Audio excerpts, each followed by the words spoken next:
The ring hit the bar top with a sound like a gunshot. Rosa Maddox did not flinch. She had trained herself over the last 11 months, 2 weeks and 4 days, not to flinch at anything anymore. Not at the crack of the dry August heat splitting the wooden planks of Caldwell, Kansas. Not at the way strangers looked at her with pity stitched into the corners of their eyes. And certainly not at August Keating, who was standing across the scarred pine bar of the Silver Spur Saloon like he had never left, like the world had not cracked open and swallowed her whole the morning she woke to find his side of the bed cold and his boots gone from the door. She stared at the ring. It was gold, real gold, not the brass-plated nonsense that passed for jewelry at the dry goods store. There was a small stone set into it, pale and milky as a winter moon. It was beautiful. She hated it. "Rosa," he said. His voice had changed. She noticed that immediately, even through the roaring in her ears. It was lower, scraped raw at the edges like a man who had swallowed too much dust and too much grief and not enough water to wash either down. "Get out," she said. "I need you to listen to me." "I said get out, August." She turned her back on him and gripped the edge of the bar so hard her knuckles went white under her sun-darkened skin. The Silver Spur was not yet open for the evening rush. The chairs were still appended on the tables. The only other person in the room was old Pete Dansford, who was sweeping sawdust near the back door and very deliberately not looking up, because Pete Dansford had survived the better part of 60 years in the wild territories by knowing exactly when a situation did not require his participation. "I came back," August said, quiet as a man confessing at a graveside. "I can see that." Rosa turned slowly. She let herself look at him fully for the first time. He was thinner than she remembered. There were new lines around his eyes, deep ones, cut by weather and worry and something else she could not yet name. His dark hair had grown out past his collar. He had a scar near his jaw she had never seen before, a thin, pale crescent, fresh enough that it still had that pulled, tight look of new healing. He looked like a man who had survived something terrible and was not yet sure he deserved to have done so. She picked up the ring with 2 fingers, held it up between them, and set it back down on the bar with a decisive click. "No explanation," she said. 11 months, no letter, no word through anyone, nothing. And you walk in here with a ring and nothing else. "Who do you think you are, August?" He opened his mouth. Then he closed it. Something moved across his face, something that looked very much like shame, and Rosa found that it did not make her feel better at all. "It's complicated," he said. She laughed, and the laugh was not kind. "Complicated. You left me. You left this town at 4 in the morning without waking me up, without leaving so much as a note on the kitchen table. Martha Hoole saw your horse gone from the stable and came to tell me like I was a widow." Her voice cracked, just slightly, on the last word, and she hated herself for letting it. "Don't you dare stand there and tell me it's complicated." August reached into the breast pocket of his coat. He pulled out a folded piece of paper, yellowed and worn soft at the creases from being handled many times. He laid it on the bar beside the ring. Rosa looked at the paper for a long moment without touching it. "What is that?" she asked. "It's a reason," he said. "It's not a good enough one, I know that. But it's the truth, Rosa, and I swear to God I never meant to hurt you." She stared at him across the bar, across those 11 months and 2 weeks and 4 days that sat between them like a canyon with no bridge. The late afternoon light came through the dusty window and caught the ring and threw a small, trembling circle of gold up onto the ceiling. She did not touch the paper. Not yet. "You had better," she said, and her voice was very steady now, very dangerous. "Start from the beginning." And so he did. It had started not with August but with his father, a man named Clifton Keating, who had died in the winter of 1878, owing a debt so large and so dark that the shadow of it had reached forward through time and wrapped itself around his son's throat. Rosa had known August Keating for 3 years before he disappeared. They had met in the spring of 1879, when she arrived in Caldwell, Kansas, with her brother Thomas and a wagon full of everything they owned in the world, which was not much. Caldwell was a cattle town. a roaring, dusty, violent place that sat right on the Kansas-Indian Territory line and served as the northern terminus for the Kishom Trail. Cowboys came up from Texas with longhorns and spent their pay in a single riotous week before heading south again. The town built up and burned down and built up again with the stubborn persistence of something that did not know it was not supposed to last. Rosa had taken a job at the Silver Spur right away, not as a saloon girl, but as a bookkeeper. The previous owner, a man named Harlan Fitch, had discovered that his ability to pour whiskey far exceeded his ability to count what he earned from doing so, and he had been desperate enough to hire a young woman with a ledger and a sharp eye. Rosa had a very sharp eye. She had grown up on the Texas plains, the daughter of a Mexican cattle rancher and a Missouri schoolteacher, and she had inherited the rancher's toughness and the schoolteacher's precision in equal measure. She was 24 years old, not pretty in a conventional way but striking, with her mother's dark eyes and her father's stubborn jaw, and a quality of absolute, unblinking attention that made men feel she could see straight through them to whatever they were trying to hide. August had come into the Silver Spur on a Tuesday in April, when the wildflowers were pushing up through the cattle-chewed grass on the edge of town. He was 27, a cattle broker who worked the line between the Texas ranches and the Kansas buyers, a man who knew livestock and contracts and the slow, grinding mathematics of long-distance deals. He was not a cowboy. He wore a decent coat and kept his boots clean and could carry on a conversation that did not involve cattle prices or card games, which made him unusual in Caldwell. He had ordered a whiskey and asked to see the books. Rosa had looked at him over the top of the ledger she was working in and told him the books were not for public viewing. He had said he was thinking of investing in the establishment and that he would need to review the finances before he committed to anything. She had said that any serious investor would have arranged a meeting with the owner in advance, and that showing up on a Tuesday and asking to see a business's internal accounts was either the mark of someone with no real intention of investing or someone who was very bad at it. He had stared at her for a long moment and then laughed, a surprised and genuine sound, and said she was absolutely right on both counts and ordered another whiskey. That had been the beginning.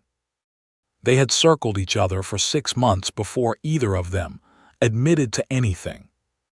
This was partly the nature of the times and partly the nature of the two people involved, both of whom had been formed by difficulty and were not given to rushing headlong into anything that might hurt them. But there was something between them from that first Tuesday, a pull like the pull of a river current, steady and patient and stronger than it looked from the surface. He brought her wildflowers once, a slightly battered bunch of prairie clover he had clearly picked himself, because they were not wrapped and the stems were crushed at the bottom where a big hand had held them too tight. He set them on the bar beside her ledger and walked away without saying anything. She put them in a tin cup with water and set them on the windowsill and let them stay there until they went brown, which took longer than they had any right to.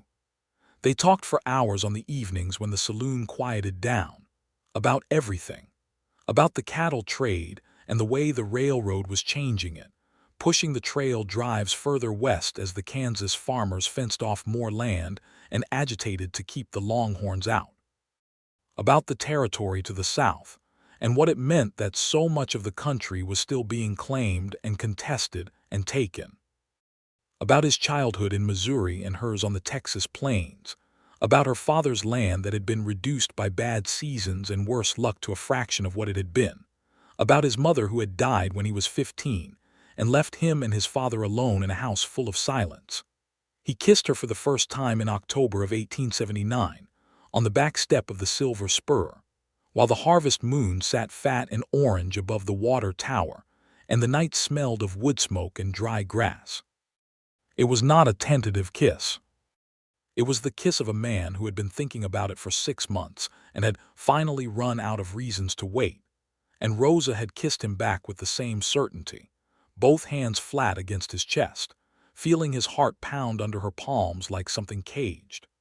By the winter of 1879, They were together in every way that a man and woman could be together in a cattle town in Kansas in that era, which was not every way but was enough to mean something real.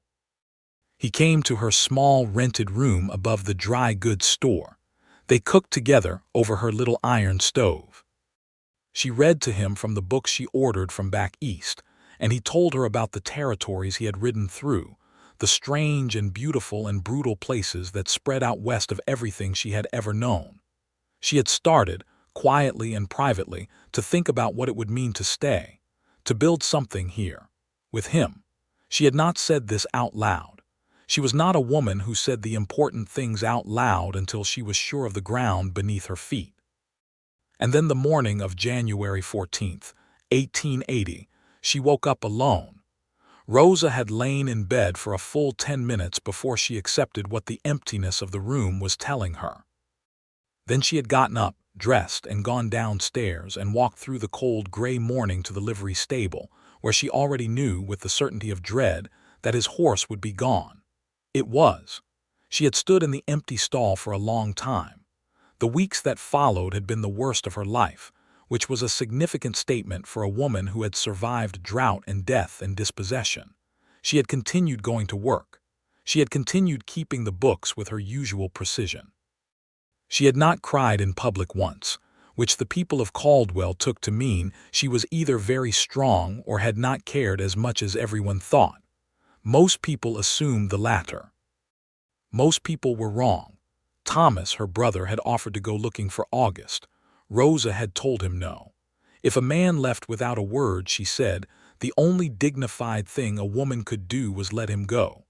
She said this with such finality that Thomas, who knew his sister very well, had not pushed the matter again, though she saw in his face that he wanted to. She had been very angry for a long time. Then the anger had settled into something harder and quieter, a kind of deliberate decision to be fine, to be whole on her own, to not need the explanation she was not going to get. She had started to believe, in the later months, that she had almost succeeded. And then August Keating had walked through the door of the Silver Spur on a Thursday afternoon in December of 1880, and set a ring on the bar and destroyed every careful wall she had built in a single breath. Now he was sitting on a bar stool, and the folded piece of paper was between them, and he was telling her everything. His father, Clifton Keating, had been a man with a talent for trouble and a weakness for solutions that felt easier than they were. In the early 1870s, during the chaotic years after the Civil War, when the cattle business was being reinvented and fortunes were being made and lost at dizzying speed, Clifton had borrowed money, a substantial amount of money.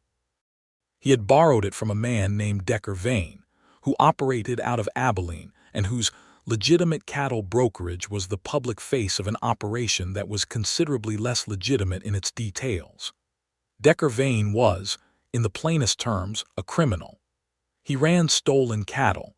He controlled several corrupt county officials through a combination of bribery and blackmail, and he was not a man who accepted non-payment as a concept. Clifton Keating had borrowed $15,000, which in 1872 was an enormous sum, to purchase a parcel of land in Missouri that he believed was going to be very valuable once the railroad came through. The railroad had not come through. The land had been worth nothing. Clifton had died in 1878 still owing $12,000 of the original debt, and Decker Vane had not forgotten a single cent of it. August had known about his father's financial troubles in a general way. He had not known the specifics, and he had especially not known that Decker Vane considered debts to be inheritable. In December of 1879, 3 weeks before he disappeared, August had received a visit. 2 of Decker Vane's men had ridden into Caldwell and found him at the small office he rented on the main street, and explained the situation to him with the kind of clarity that comes when one party to a conversation is holding a gun and the other is not. He owed Decker Vane $12,000. He had 30 days to begin making arrangements. If he did not, the men had explained, there would be consequences. And then they had mentioned Rosa's name. They had mentioned her name, her address, the hours she kept, the route she walked from her rooms to the Silver Spur each morning. They had demonstrated with the thoroughness of professionals that they had been watching, that they knew exactly how to reach the things August Keating cared about. August sat on the bar stool and looked at his hands as he told Rosa this part, and she let him look at his hands because she needed a moment to absorb the full weight of what he was saying. They had threatened her. They had used her to threaten him, and he had decided without telling her, without asking her, what to do about it. He had decided to leave. His reasoning, he explained carefully, was this: if he left, if he disappeared from Caldwell and from Rosa's life, then she was no longer leverage. A man with no attachments was a man who could not be controlled through them. He had been trying to protect her. He had been trying to remove the threat by removing himself. She listened to all of this with a very still face. "You could have told me," she said when he finished. "I know. You could have warned me. You could have let me make my own decision about whether to leave or to stay or to face it. I know, Rosa. You decided for me." Her voice was quiet, but the quietness of it was not calm. It was the quietness of deep water. "You looked at me and you decided I couldn't handle it, or that I didn't deserve to know, or that you knew better than I did what was right for my own life. I decided you couldn't be hurt because of me," he said. "That's not the same as thinking you couldn't handle it. You're the strongest person I know. I just couldn't live with myself if something happened to you and I had stayed and let it happen." Rosa looked at him for a long time. "Where have you been?" she asked, and he told her the rest of it. He had ridden south and west after leaving Caldwell, back into the cattle country he knew, and had spent the first months working a circuit of small deals, accumulating money piece by piece, with the grinding patience of a man who knows the mountain he has to climb and has no choice but to start with the first stone. He had lived on nothing, slept rough more often than not, ridden thousands of miles across the Kansas and Indian Territory and Texas ranges in all weathers. He had kept track of Decker vein. He had made careful inquiries through the network of cattle brokers and trail bosses and freight agents who moved through that country, building a picture of the man's operation, looking for the weakness in it. Because Decker vein was a criminal and criminals had weaknesses, and August was a patient man with nothing to lose. What he had found, after months of careful work, was that Decker vein had a problem. The problem was named Sheriff Eli Crew of Dickinson County, a stubborn, incorruptible man in his 50s who had been quietly building a case against Vane for 2 years. Crew had evidence of the stolen cattle operation, but not of the financial crimes, the loan sharking and the debt collection by force, and the network of corrupt officials. He needed someone who could testify to the financial side of it. August had gone to see Sheriff Crew in late spring of 1880. He had laid out everything he knew about his father's debt and Decker Vane's methods. He had offered to testify formally if Crew could get the case in front of a federal judge. In exchange, he had asked 2 things.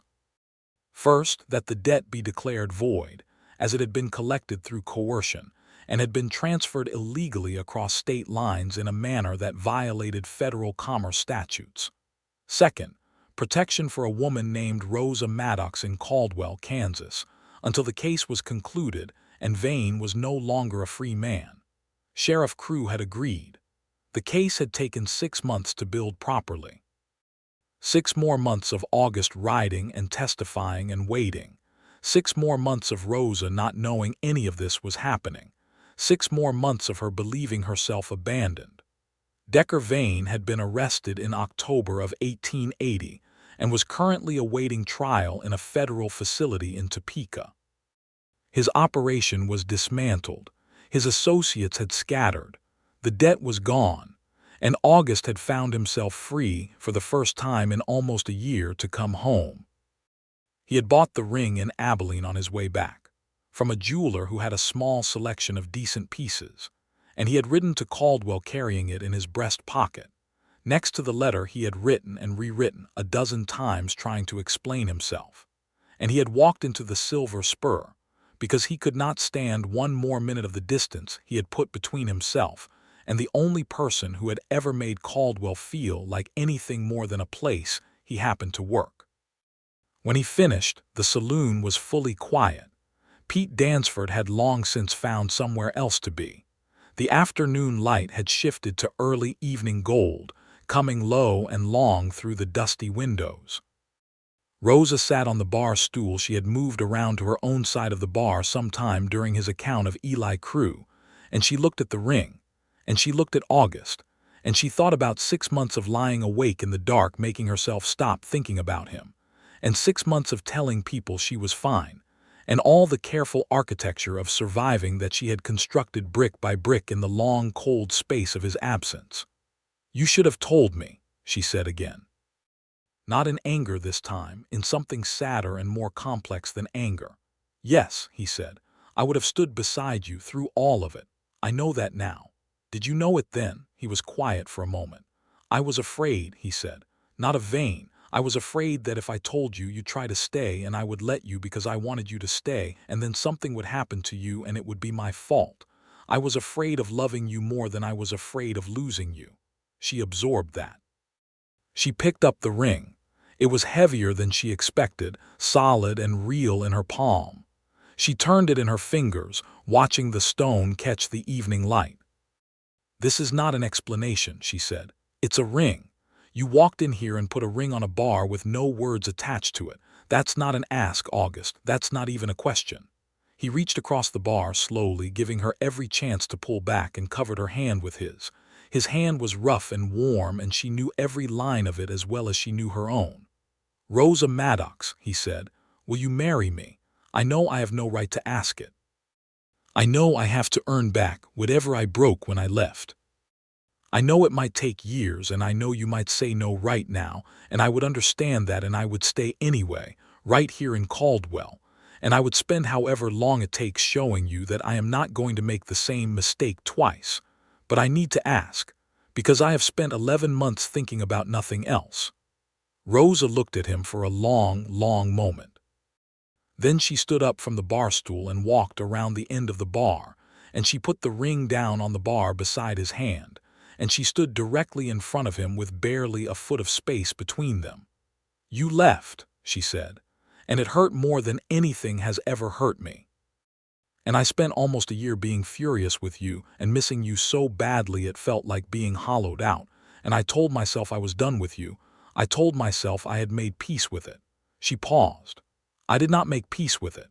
He looked at her with everything he felt written plainly on his face, and she thought again, as she had thought the very first time, that he was a man who was bad at hiding things despite his best efforts. "You do not get to walk back in and have everything be simple," she said. "You do not get to put a ring on a bar and have me fall into your arms. Do you understand that?" "Yes," he said, "I need time.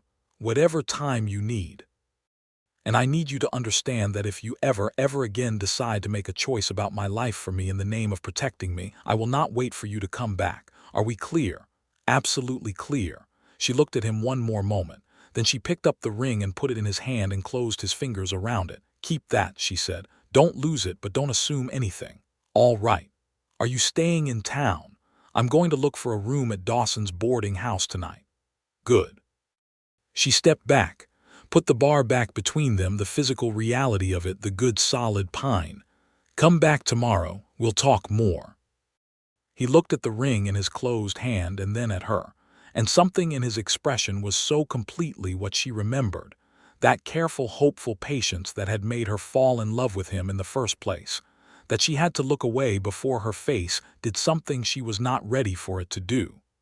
"Thank you," he said, and meant far more by it than the words themselves contained.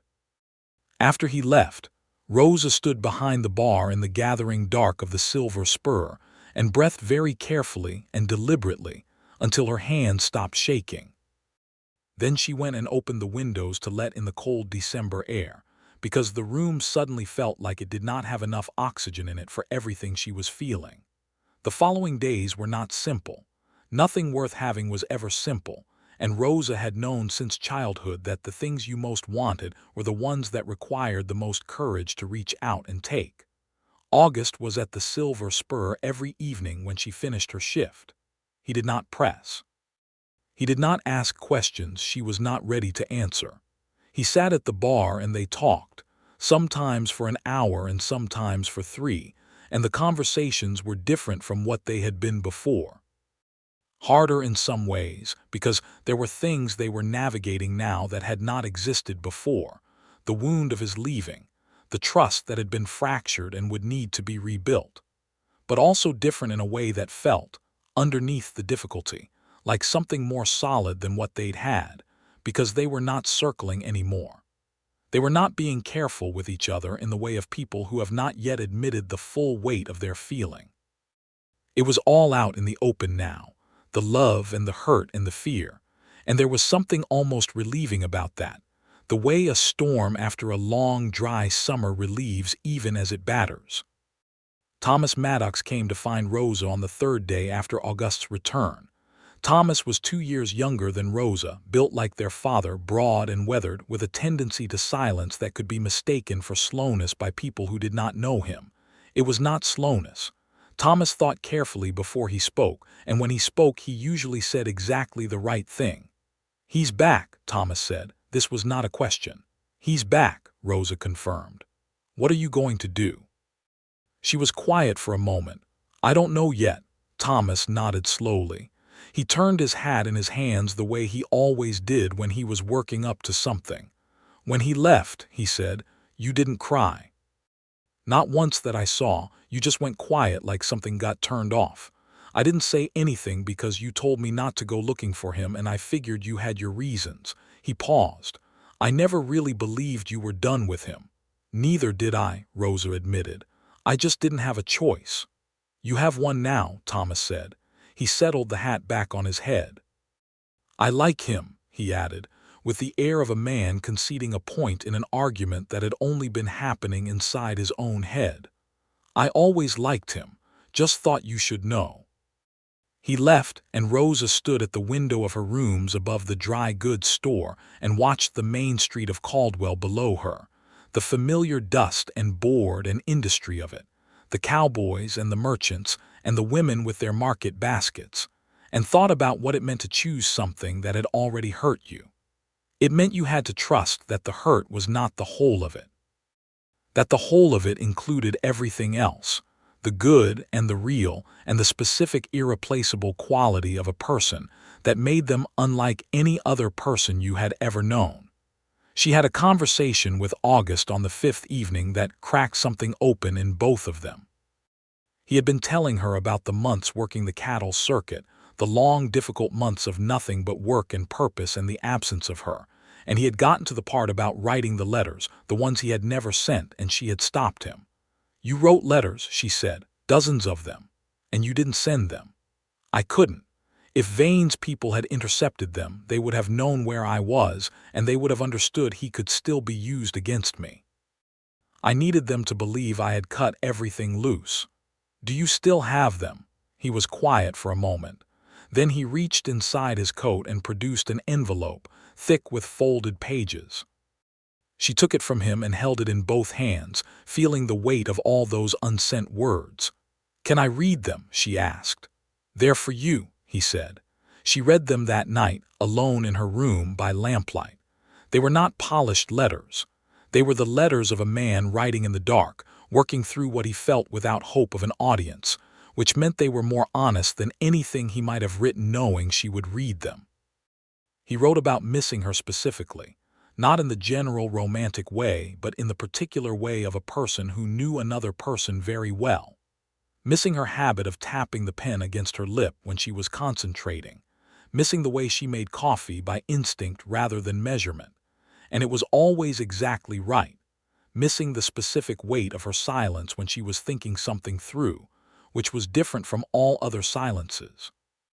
He wrote about being afraid, not of physical danger but of the possibility that by the time he came back she would have decided she was better without him, and that she would be right.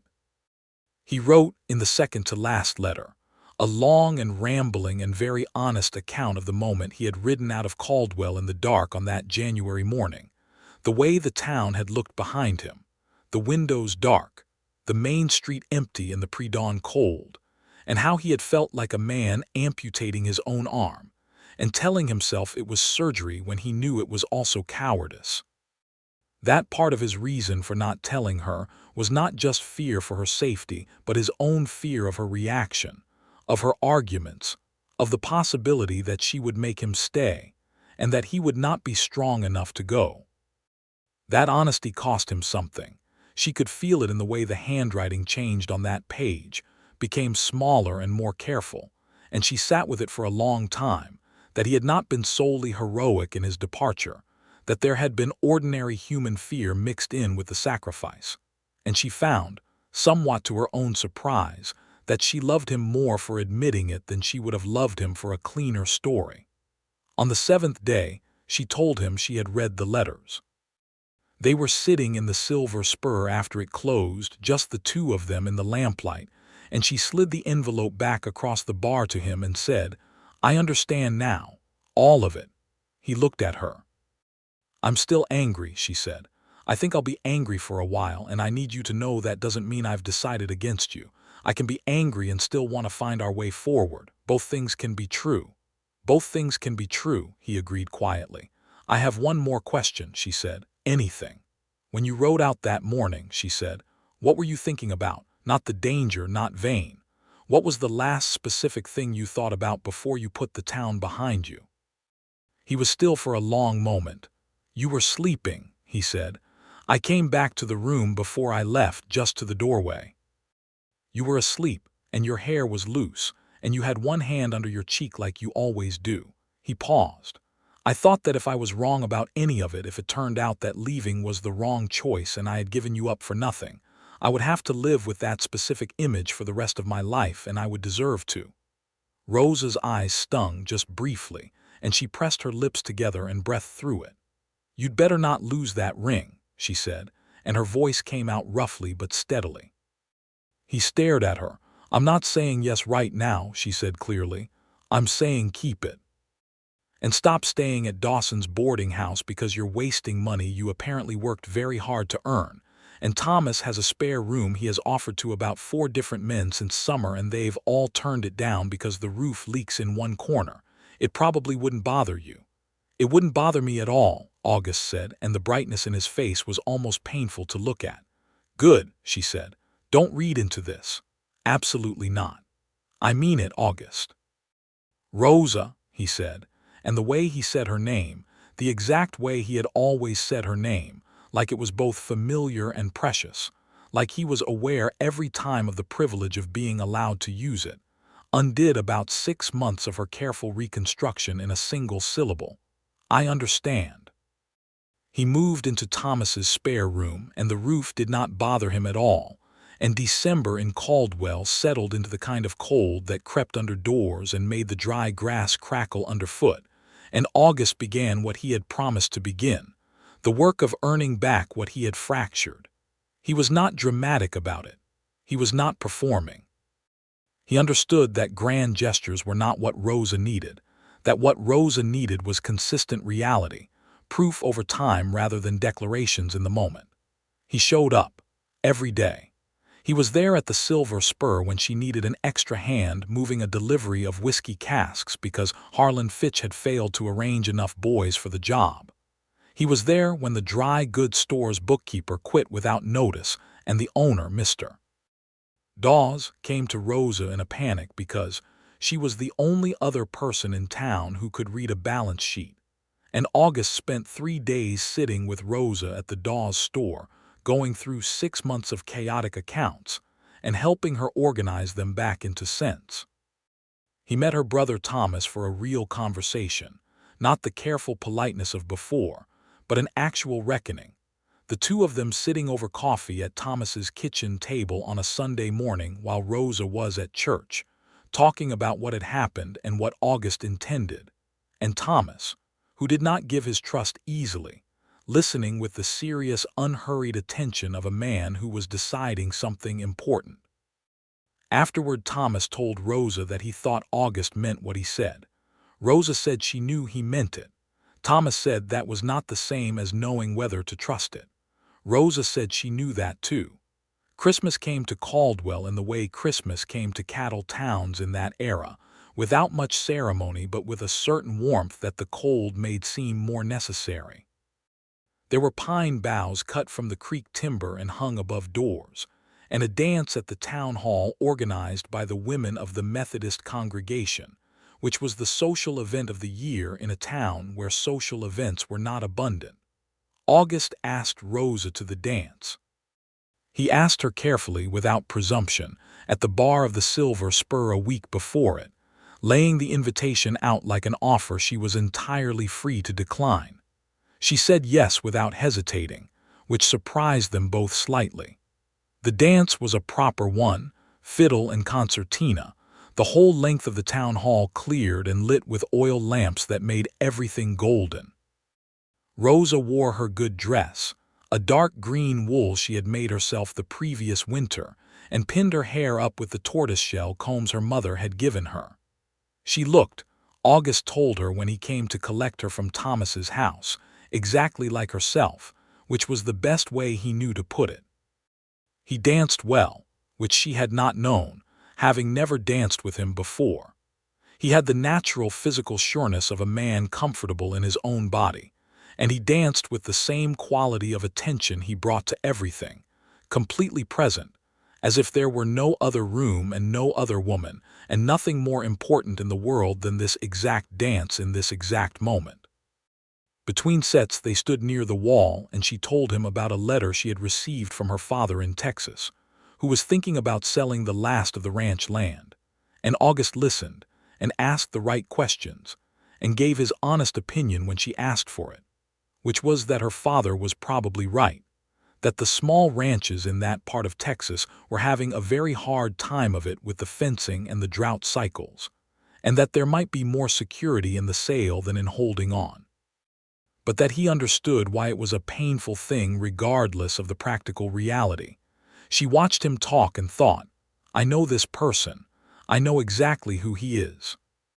The absence did not change him, or change what I know of him, and the reason it still hurts is not because I don't know who he is but because I know too well and I missed him too much. At midnight, walking back through the cold December dark to Thomas's house, their breath-making clouds and the stars enormous overhead in the way they were only in very cold and very clear air, he reached down and took her hand. He did not say anything. He just took her hand and held it, warm and certain. She let him. They walked the rest of the way home in silence that was not uncomfortable. That was the good kind of silence, the kind between people who understand each other well enough not to need to fill every space. At the door she looked at him in the starlight and said, I think I'm getting there. He understood what she meant immediately. No rush, he said. I know, she said. I just wanted you to know. It was not until a Tuesday in January, exactly 1 year and 1 week after the morning he had left, that Rosa made up her mind. She was sitting at her ledger in the Silver Spur on a quiet afternoon, and she was thinking about something August had said the previous evening, something about a possibility he had been considering. There was a property available south of town, not the town itself but a mile or two out, a small house on 20 acres with good water from a spring-fed creek. The previous owner had moved to Colorado. The land was not remarkable, but it was solid and it was real, and August had been offered it at a reasonable price by the bank. He was considering it, he said, if he had a reason to put down roots. He had not said this as pressure. He had said it as information, the way he said most things, laying it out and letting her do with it what she would. Rosa sat at her ledger and thought about roots, about the years she had spent moving, first with her family across the Texas plains and then to Caldwell with Thomas, always slightly provisional, always with a sense of impermanence. About what it meant to be 26 years old in 1881 with the frontier still moving west around her, and to have in front of her, with all its complications and history, and one very significant failure followed by a very significant return, the thing she actually wanted. She closed the ledger. She went to Thomas's house. August was there at the kitchen table with a cup of coffee and some papers related to the property, which he spread out for her when she came in as if she had asked to see them, which she had not but clearly intended to because she sat down across from him and looked at the papers seriously. 20 acres, she said. Spring-fed creek. Good for a kitchen garden. Enough land to run a small number of cattle or horses if the inclination was there. The house, 2 rooms now but built solid, could be expanded. She looked at the papers for a long moment, then she looked up at him. "Where's the ring?" she said. He was very still for a moment. Then he reached into his breast pocket and placed the ring on the table between them. She picked it up. She looked at it. She put it on her left hand. "Yes," she said, simply and completely, and August let out a breath like a man who had been holding it for a very long time. He reached across the table and covered her hand with his, the one wearing the ring, and she turned her hand over and held his. And they sat like that in Thomas's kitchen in January sun while the coffee went cold, not saying much because there was not much that needed to be said now. The decision having been made and the territory of what came next spreading open before them like a country neither of them had seen but both of them recognized. Thomas came home to find them sitting at his kitchen table holding hands, and regarded them both with the expression of a man who has been waiting a considerable time for 2 other people to arrive at a conclusion he reached some time ago. "Finally," he said, and poured himself a coffee. They were married in March of 1881. The wedding was at the small whitewashed church at the south end of Caldwell's Main Street, performed by Reverend Gideon Moore, who was a serious man but had a genuine warmth for the couples he married, which Rosa had always appreciated. She wore a dress she and Martha Hoole had made together over 6 weeks of Saturday afternoons, ivory cotton with pearl buttons down the front, and a skirt wide enough to move in, which Rosa had specified as a requirement because she had never owned anything she couldn't walk freely in, and she was not about to start at her own wedding. August wore his best coat and a clean white shirt, and looked at Rosa when she came down the aisle with the expression of a man seeing something he had believed lost and had been given back, and several of the women in the congregation dabbed at their eyes, though not as many as might have expected given the general emotional temperature of the room. Thomas walked Rosa down the aisle, broad and solemn and proud, and handed her off to August with a handshake that lasted a beat longer than a standard handshake, the kind that carries meaning beyond its surface. Rosa and August stood before Reverend Moore and made their promises to each other, and Rosa said hers in a clear, steady voice looking directly at August, and when she said "I will" her eyes did not waver, and he said "I will" looking back at her with the same steadiness, and the room felt very still and very complete in that moment, the way rooms do when something important and real is happening in them. After the ceremony, there was a celebration at the Silver Spur, which Harlan Fitch had cleared and decorated with as much festivity as a cattle town saloon could muster, which was actually quite a lot when you put your mind to it. There was music and dancing, and enough food to feed everyone twice over, supplied by half the women of Caldwell who had turned up with dishes in the way that women did in that country when there was something worth celebrating. Rosa danced with August for the first waltz and was aware, with a profound and practical pleasure, that she was dancing with her husband, that this was actually real, that the long cold year of his absence had led here, improbably and with a great deal of difficulty, to this room and this music and this specific man's hand at her waist. They moved into the property south of town the following week, August and Rosa, and a wagon load of their combined possessions, which together amounted to more than either of them had owned individually, but still did not fill the 2 rooms of the small house. The house was solid and clean, with a good stone fireplace in the main room and a kitchen that looked out over the creek and the flat grass beyond. The land smelled of winter and coming spring, of cold earth and dry grass and water from the creek that ran clear over gravel. It was, Rosa thought, standing in the kitchen doorway looking out at the 20 acres of it, a very good foundation. They worked on the house together in those first months, patching and adding and improving with the practical ingenuity of people who had both grown up doing things themselves. August built a second room off the back of the house, expanding it as he had described the possibility of doing, a room that Rosa had a specific purpose in mind for, though she did not say so yet. He was good with his hands in a way that surprised her slightly, having known him primarily as a broker and businessman. And she told him so, and he said he had spent enough time on ranches and trail drives to have learned the basic construction skills that anyone working in that country needed. Spring came and Rosa planted the kitchen garden, which she had been thinking about since the moment she heard about the spring-fed creek, because her mother had kept a kitchen garden in Texas, and it was one of the things Rosa had missed most in the years of rooms and boarding houses since. She put in beans and squash and root vegetables, and a small herb bed along the south wall of the house where it was sheltered and warm, and it grew with an enthusiasm that seemed to her a good sign about the general prospects of things taking root on this particular piece of land. August built up a respectable business working the cattle brokerage from Caldwell, traveling less than he had before, building better relationships with the established ranches and buyers in the region.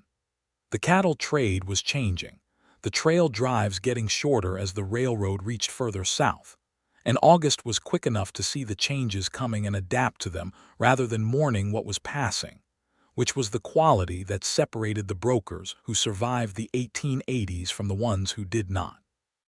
Rosa kept her work at the Silver Spur, the bookkeeping that she was good at and that she enjoyed in the particular way of someone doing the work they are naturally suited for, but she also began taking on additional accounts.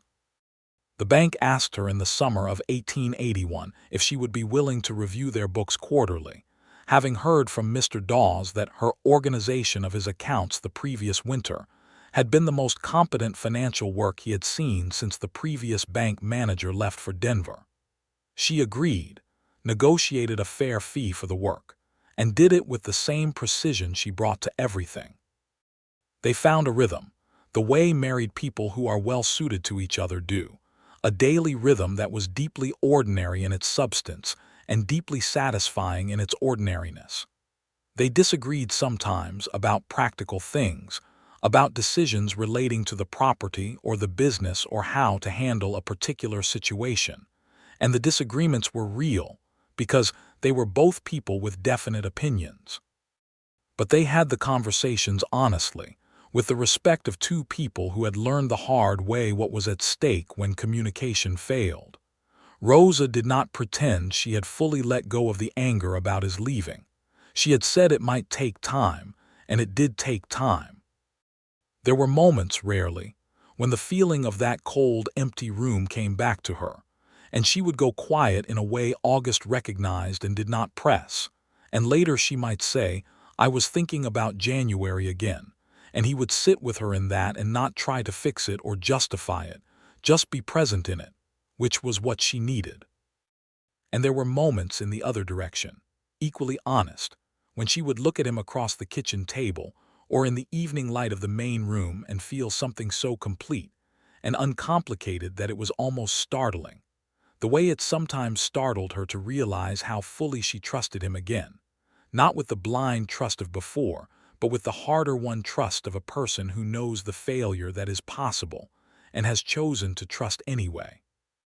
In the autumn of 1881, Rosa discovered she was pregnant. She told August on a Sunday evening when they were sitting on the steps of the back of the house, watching the sun go down over the flat land, something they had developed as a habit in the good weather, the evening light on the grass and the water, and the sky that seemed bigger than anywhere else she had ever been.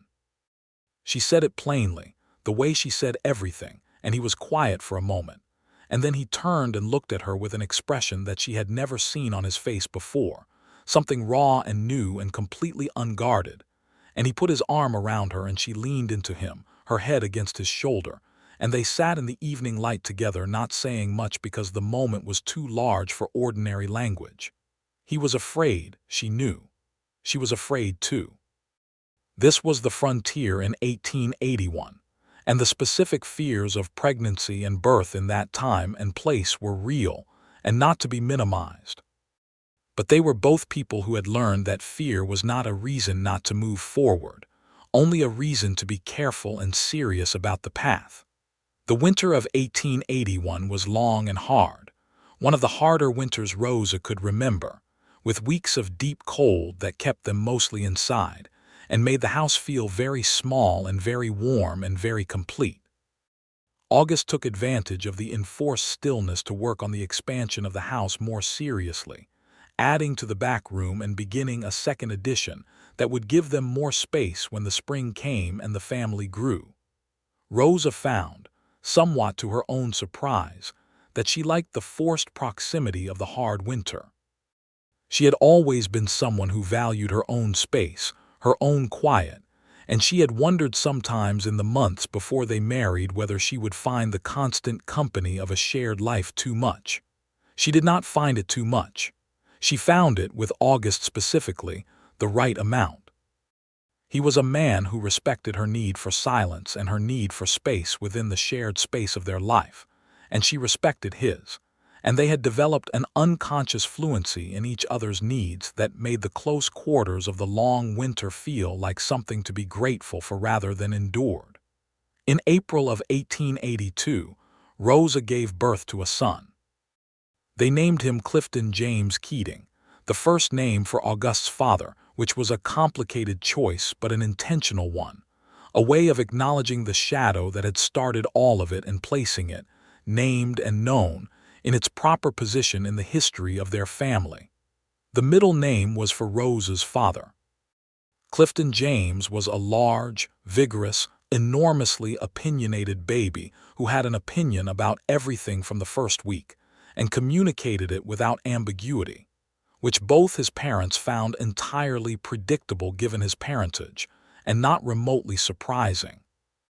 Thomas was besotted with his nephew in a way that Rosa found absolutely delightful, the big serious man turning genuinely soft in the presence of a small and very loud baby, showing up at the house with a frequency that somewhat exceeded casual visits, and always finding some useful task to attend to while happening to hold the baby for significant portions of the time. Summer of 1882 was better than the summer of 1881, easier and warmer and full of the ordinary industry of a young household. The kitchen garden was producing abundantly, the cattle business was steady, and Clifton James began to develop from a purely vocal presence into something more specifically person-like, showing particular interest in anything made of metal, or that could be banged against another thing to produce a sound.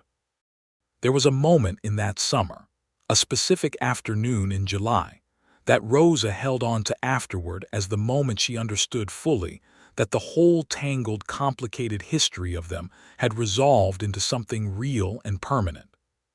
She was in the kitchen garden, harvesting beans with Clifton James asleep in a basket in the shade of the house wall, and August came back from town on his horse and swung down and came through the gate and saw her and stopped, just for a moment, with the reins in his hand and the sun on him, and smiled at her.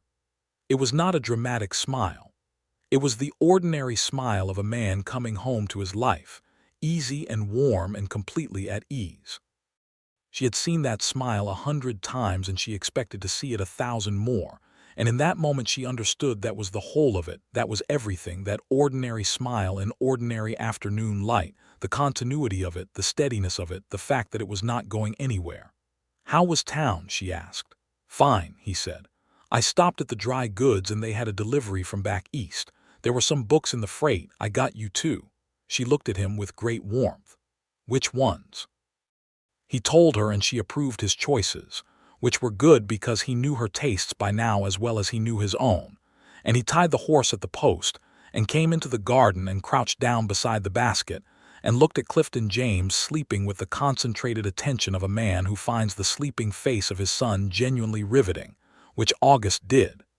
"He didn't sleep at noon," Rosa said. "He was very vocal about his opinions regarding noon." "He gets that from his mother," August said, not looking up. He gets it from his father, Rosa said.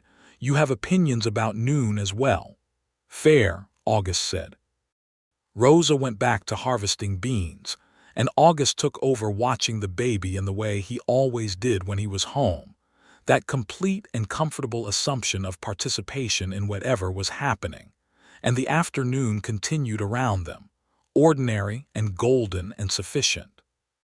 In the spring of 1883, Rosa became pregnant again, which they celebrated with slightly more composure than the first time, the composure of people who had been through it once and understood both the magnitude and the practicality of it. The trial of Decker Vane concluded that same spring in Topeka. August had to travel to testify, which he did, and he came home the same week he said he would, which Rosa had not doubted but which felt important to confirm. Decker Vane was convicted on multiple federal charges and sentenced to 15 years in the federal penitentiary. The debt was formally voided by court order. A chapter that had opened with Clifton Keating's bad decision in 1872 and had cast its shadow over August's life and Rosa's was definitively, legally, permanently closed. August came home from Topeka on a Thursday evening and Rosa put Clifton James to bed and they sat at the kitchen table and he told her how it had gone, the full detail of the trial and the verdict, and she listened to all of it, and when he was done she reached across the table and took his hand. "It's done," she said. "It's done," he agreed. "How do you feel?" He thought about it carefully, which was his way. "Like putting down something heavy that I'd been carrying for so long I forgot I was carrying it," he said. "Good," she said. "Now eat something. You've been on the road for 5 days." She got up and set about feeding him, and he sat at his kitchen table in his house on his 20 acres, with the spring evening coming through the window and the sound of his son sleeping in the next room.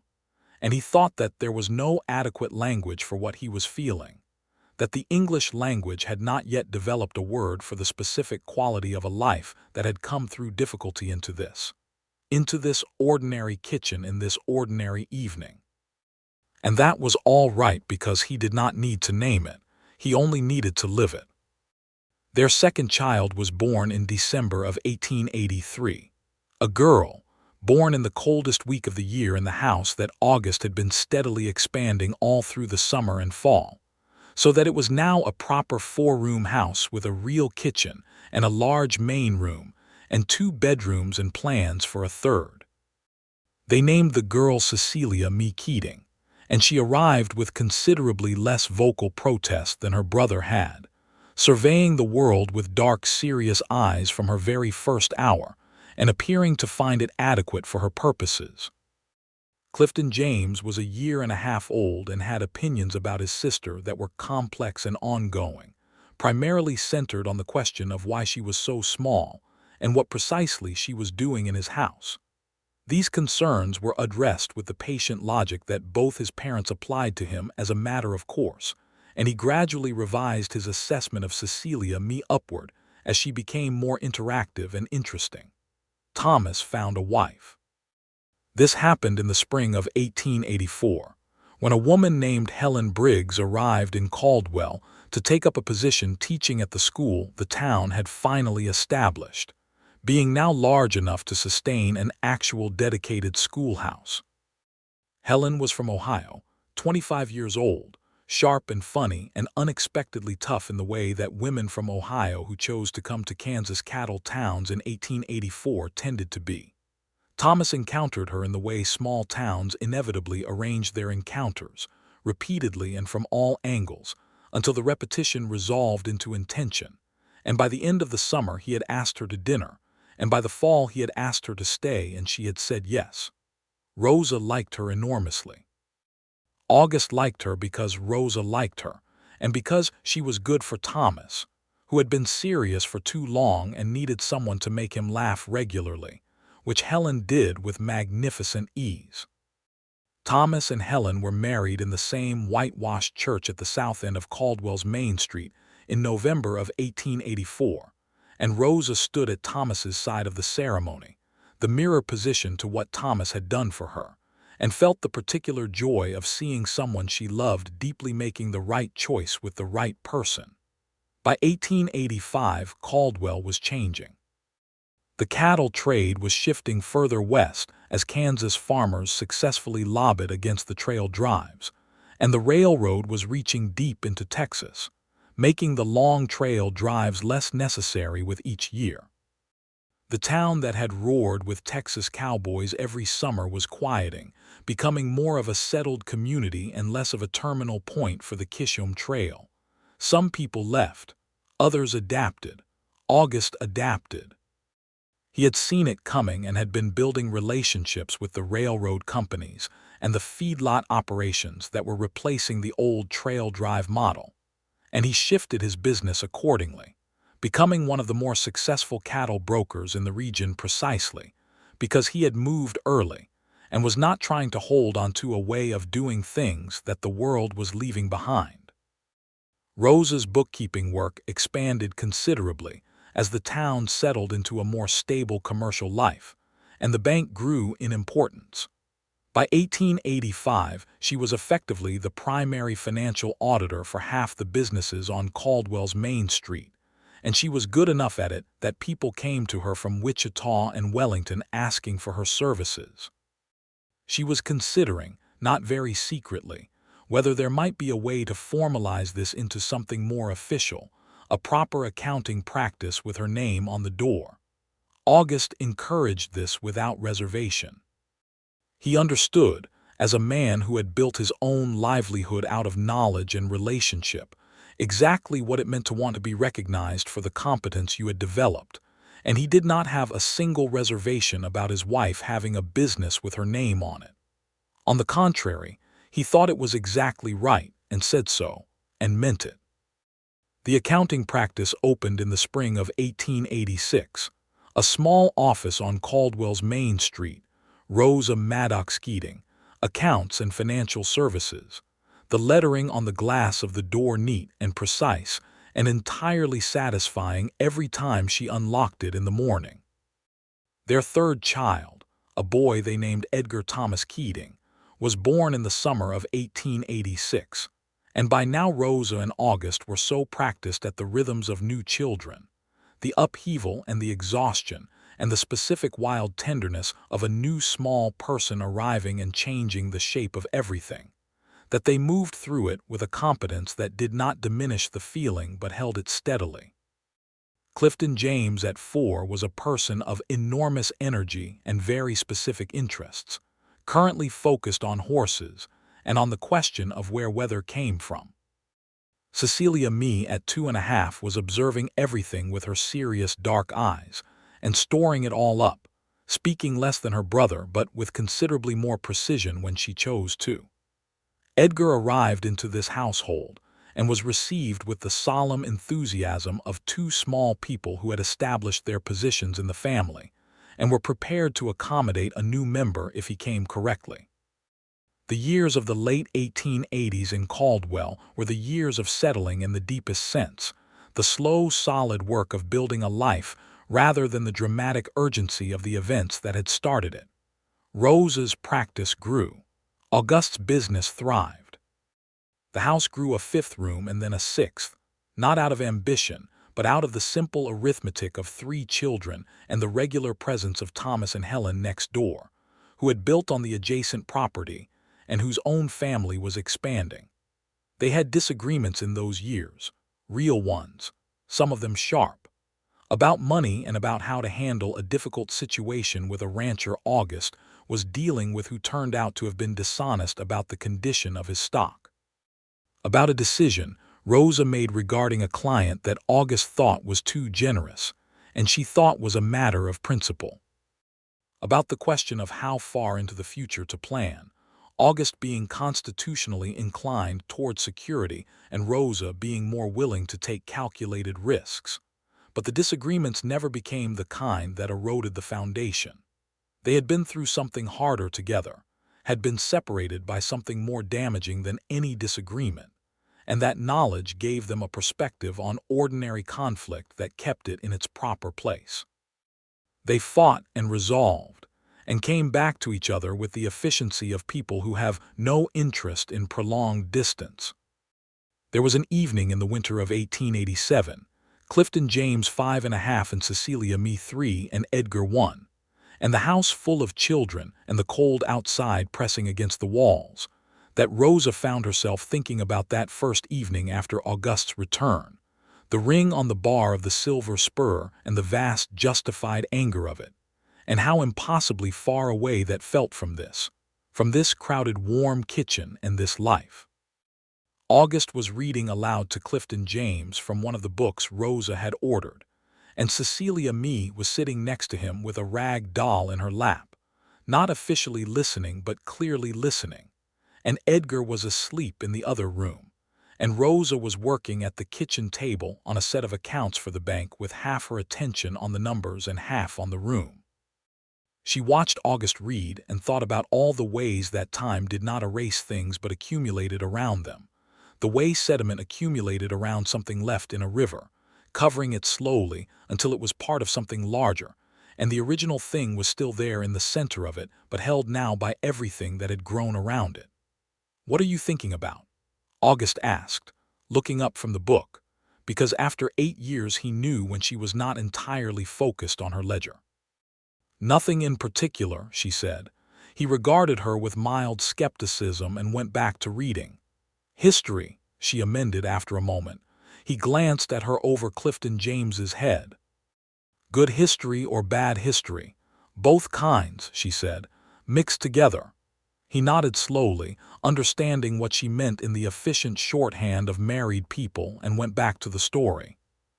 She went back to her accounts, and the evening continued around them, the lamp warm and the cold outside and the children settling toward sleep. And the story was about explorers and distant lands, and Clifton James was enthralled, and Cecilia Me had leaned against her father's arm without admitting she was listening, and Rosa worked her numbers and listened to August's voice read about distances and discoveries, and the way the world kept opening out ahead of people who moved through it with courage and thought. Yes, this is it. This is exactly the whole of it. They were in Caldwell in 1889, when Oklahoma Territory opened to settlement in what became known as the Land Run, the dramatic and contested moment when the government opened formerly Indian lands to homesteading settlers in a rush that was as chaotic and contested and American as anything that had happened in the wild decades of the frontier.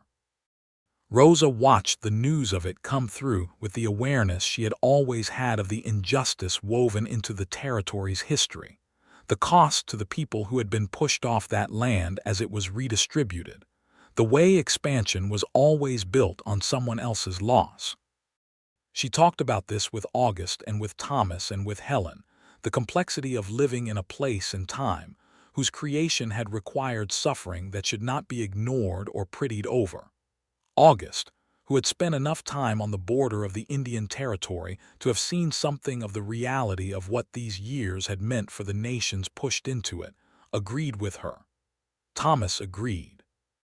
These were people with enough of their own experience of dispossession, of land lost and lives forced into new shapes by forces larger than themselves, to understand that the frontier romance had a darker side that needed to be held in the same hand as everything else. These were not abstract conversations for Rosa. They were part of how she understood the place she lived, the history of it, the obligations of honesty about it. She raised her children with this same honesty, not to burden them, but to give them the fullest possible picture of the world they had been born into. Clifton James at 7 was starting to look more like August every year, the same build and the same patience, but with his mother's mouth and her habit of watching everything carefully before he commented.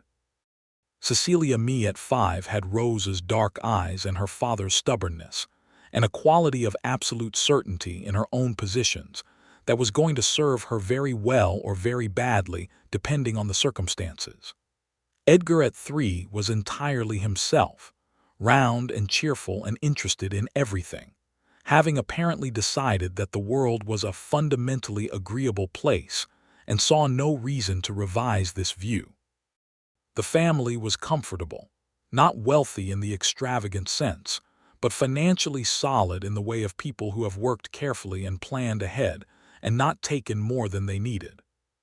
The house was proper now, a real house, with a porch and a painted fence and a kitchen garden that produced more than they could eat and supplied half the vegetables that went to Thomas and Helen's table.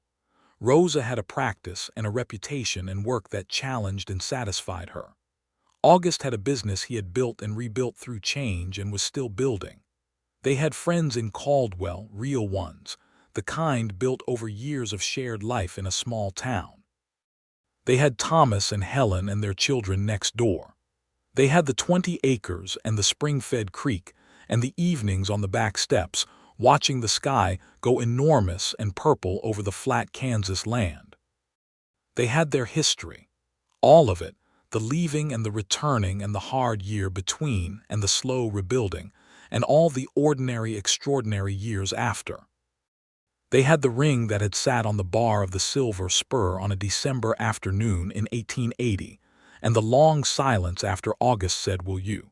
And the moment Rosa put it on her hand at Thomas's kitchen table and said yes, simply and without reservation, because she had thought about it long enough and seriously enough to know that it was the truest single thing she had ever said. In the spring of 1890, a decade after August had left and come back and everything had begun, Rosa found out she was pregnant for the 4th time.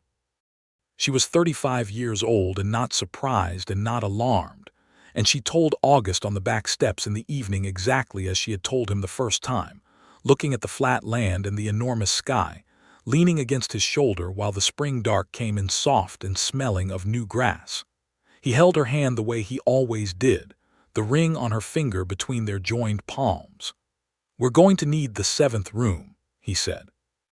She laughed, which was the right response, and the sound of it went out into the spring dark and dissolved into the grass and the sky and the wide particular silence of the Kansas frontier, which was not really silent at all but full of all the lives being lived in it, full of all the history it had made and the history still being made, full of the sound of a woman and a man who had found their way through the hard thing to the good thing, and were still finding it every day. In all the ordinary and specific ways that love is not a conclusion but a practice, not an arrival but a direction, not a single ring on a bar, and a question with no explanation attached to it but 11 years of waking up in the same house and choosing, again and again and again, to stay. The 4th baby was a girl, born in October of 1890, and they named her Rosalind August Keating, the last name a breach of convention that August had suggested with the gravity of a man who has thought about the right name for a long time, and Rosa had looked at him when he said it and thought, "All right, yes, that's right, that's exactly right." And Caldwell, Kansas continued to grow and to change and to settle into something more permanent than the wild cattle town it had been. And the Keating family settled into themselves, the 6 of them in the house with the porch and the painted fence and the kitchen garden and the spring-fed creek on the 20 acres south of town. And August continued in his business and Rosa in hers. And Clifton James grew into a serious and capable boy who was going to be either a rancher or an engineer, and no one could yet decide which. And Cecilia Me grew into exactly the person she had announced herself to be from the beginning, certain and direct and extraordinarily smart. And Edgar grew into the cheerful, accommodating force of nature he had always been, and Rosalind grew from a small, watchful baby into a small, watchful child, who had her mother's eyes and her father's patience, and her own quality that was neither of them, the 4th distinct person that their life together had made possible. And in the evenings, often, Rosa and August sat on the back steps of the house and looked at the land and the sky, the way they had done from the beginning of it, and talked and were quiet, and the ring on Rosa's hand caught the last light of the evening sun the way it had caught the lamplight in the Silver Spur on the day he came back, and neither of them ever needed to say what they both knew, which was that the distance had been real and the hurt had been real, and the return had been the truest and most important thing he had ever done, And the yes had been the truest and most important thing she had ever said, and everything that had come after, all the ordinary gold of it, was nada. Reward for surviving the hard thing, but the natural continuation of two people who were better together than they were apart, and had finally, with enough difficulty to make it mean something, understood that to be the fact around which everything else in their lives was organized. The frontier did what frontiers always do. It moved on, changed, settled into something else, became memory and history, and eventually the past. But the particular 20 acres south of Caldwell with the spring-fed creek, and the particular family that lived there, remained exactly where they were, rooted in the good Kansas ground, growing,